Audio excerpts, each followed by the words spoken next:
like to see everybody in the back of the room, and I'll try to be as quick as I can. How many people here feel like you're not taxed enough? How many people here are thinking about, in the future, leaving New York State? How many of you are business owners here in this county or in the Hudson Valley? Vast majority.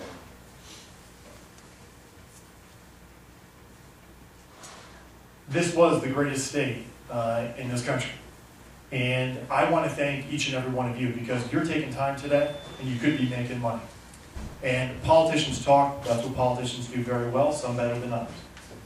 But what you do is the hardest work, which is to try to earn a living and make sure that other people can raise a family in this state that has an openly hostile business environment.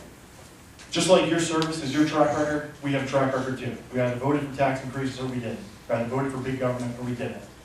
And in these times, you're going to find a lot of politicians coming to your door to tell you that they've heard the music. But you've got to make sure that you keep us honest. And there's another trick in politics, which is to keep an issue alive, to continue to garner attention. I hope that you join me in wanting this issue dead. And I think that everybody here today will feel that exact same way. We want this payroll tax rescinded, period, end of story, that's why we're here. Now, I put forward a proposal, and Senator Lydell and I were out in front of this issue in the spring. The first in the state to be out there. And to demand a forensic accounting of the MTA. If you ran your books like the MTA ran their books, you'd be in jail, out of business, or in a third world country. They have projects to the overrun to the tune of hundreds of millions of dollars. They have corruption, including mob infiltration. This isn't conspiracy talk, going back to the opening of their headquarters at Broadway. Two very quick examples of how they're wasting money. Number one, when they go out, we talk about green space and redevelopment and making sure that we're protecting the environment. Well, not if you're the MTA. When they build parking spaces, they build just typical pavement parking spaces for $40,000 a slot.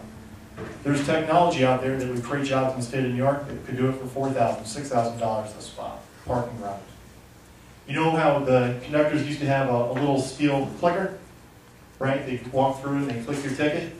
Well, the MTA, now that conductor would have that for his entire term, $10 clicker. They replaced that with a multi-million-dollar system, which to this day still doesn't work. So there's been a little bit of talk in the press, okay, about creating an escrow account, putting together formalized revolt. I'm going to be very blunt. King George wanted 10%. The founding fathers came back, they found their homes burnt down, their families killed, livestock gone, fields salted. You're giving nearly 50%, folks. We're hamsters in a wheel. I don't care if you're a small business owner making $250,000 a year or whether you're just a single mom. If you're in the Hudson Valley, you're working night and day and it's not enough. So we've got to decide whether we're going to allow the politicians to continue to talk in the papers, to keep this issue alive, get good press, or whether you're going to force your politicians, including me, to do everything in our power to rescind this tax. Now, will we actually set up an escrow account? Will we actually formalize a tax revolt? That's only half the question. The real question is having the dialogue. Because, like Senator Lydell, he sits in a chamber that's a little more evenly split. I sit in a chamber, the People's Republic of Albany, the New York State Assembly, where out of 150, we have a little over 40 votes. And I'm telling you that that New York City delegation doesn't get your pay. And 3 men from New York City sit in a room in Albany, and they are slicing and dicing this state.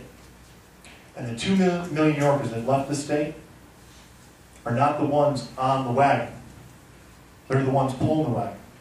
The most productive elements of the state are people like you. And they're leaving from districts like ours. And that New York City delegation doesn't get it. So in order to make sure that those individuals, and even some in suburban districts, get it and begin to vote the way we need them to vote, we've got to make sure that the message from the Hudson Valley, Long Island, and elsewhere throughout this great state is clear and it's solid. That you have reached your breaking point. That you will not be taxed anymore. And if we cannot repeal this tax, if we cannot rescind this tax, then you are going to continue to have discussions how you're being taxed out of this state. This has got to be the straw that broke the camel's back. It has to be. Thank you.